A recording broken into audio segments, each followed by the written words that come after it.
Yaqında Sharq Turkistonda ziyorati bo'lgan Tayvanlik yosh Uyg'ur diyorida ko'rganlarini o'zining YouTube kanalida e'lon qildi. O'zini Abo deb atagan bu Tayvanlik sayohatchining YouTube kanaliga yo'llagan Qashqar haqidagi sinf filmining 2 hafta ichida ko'rilish qitim soni necha millionga yetgan. O Qashqar ziyorati haqidagi bu sinf filmida Uyg'ur diyorining tabiiy go'zalligi haqidagi ta'sirotlarini bayon qilish bilan birga ziyorat jarayonida his qilgan ochiq hasratlarini bayon qilgan. Yarim soatga yaqin bu filmda Tayvanlik sayohatchi ilgari Qashqarning mashhur sayohat markazlaridan biri bo'lgan Ko'zichi, Yorbeshi mahallalarining bugungi kunga kelganda avatligini yo'qitib, darvozalarga qulib selingan, ko'chalarda odam qolmagan bir mahallaga tushib qolganligini ko'rsatdi. O xalqaro taratqularda ko'plab berilayotgan Uyg'urlarning lagerlarga qamilishi to'g'riliq xabarlarning o'zining 2 oylik Uyg'ur diyori sayohatida ko'rgan amaliyotida birma-bir isbotlanganligini bildirdi. O Uyg'ur diyorida qayta tarbiyalash nomidagi lagerlarning borlig'ini va bu xil lagerlarning navbatda bog'ancha kengayayotganligini ta'kidlaydi.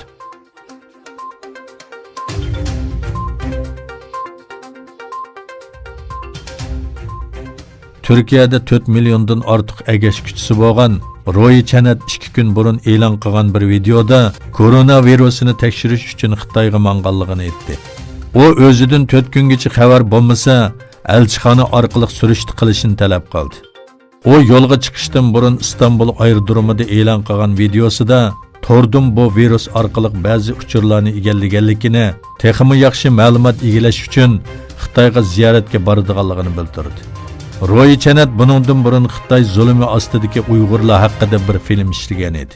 O bu sabablik o'zining Xitoy tarafidan qora tizimlikka kirgizilib bo'lishi mumkinligini, agar 4 kungacha xabar bo'lmasa, elchixona orqali surishti qilishini aytdi.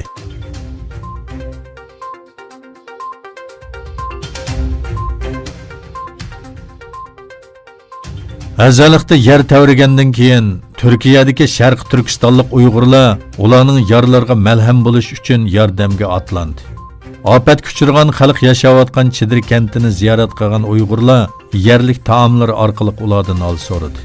Bu haqda Yangichoq gazetining ziyoratini qabul qilgan Sharq Turkiston majlisi raisi Seytum Turk Qashqarda yer tavradi.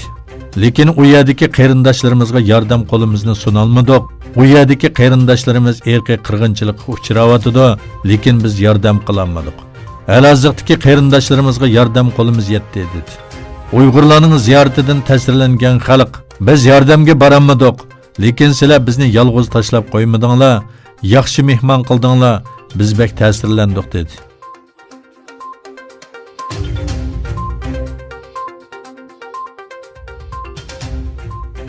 Avustraliyaning Sydney shahridagi Xitoy mahallasida yo'lda yurak kesili qo'zg'alib yetib qolgan bir Xitoyga Wuhan virusi qo'rqinchi sababli hech kim yordam qilolmadi. Yerlik taratqularning xabar qilishicha, doktorlarning tirishchanligiga qarshi 60 yoshlardagi bu kishi naq maydonda o'lib ketgan. Ommaviy taratqularda Xitoylar haqida tarqalgan uchurlar sababli nurg'un davlatlarda kishilar Xitoylarga shubhali qaramoqda. Fransiya taratqularining xabar qilishicha, kishilar ommaviy qatnash vositalarida Xitoylarning yenda o'ltirishdan o'zini ep qochgan. Restoran va savdo saroylarida kishilar Sharq Osiyoliklarning o'ziga mulozimat qilishini xohlamagan. Shuning bilan birga Xitoy oshxonalarga bo'lgan qiziqishmi azaygan.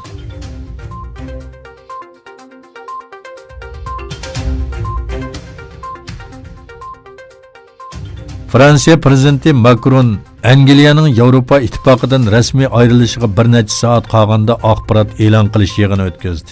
O har bir Yevropa davlati o'ziga diqqat qilishi va o'zi haqida o'ylanishi lozim. Bu bir ogohlantirish.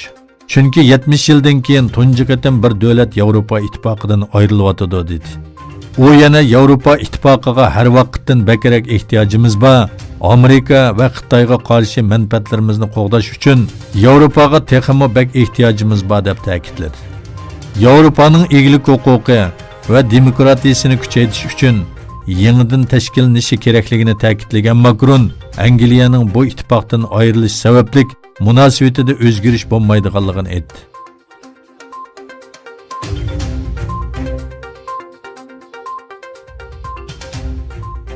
Türkiye Hür Dava Partiyasining chaqirig'i bilan juma namozidan keyin İstanbul Fatih jamoasida jam bo'lgan yuzlagan kishi Amerika prezidenti Donald Trumpning 100 yilning plani deb atagan O'rta Sharq planiga qarshi namoyish o'tkazdi. Shuning bilan birga İsrailiya ishg'oli ostidagi o'xshash bo'lmagan rayonlarda o'tkazilgan namoyishlarda 48 falastinlik yaralandi.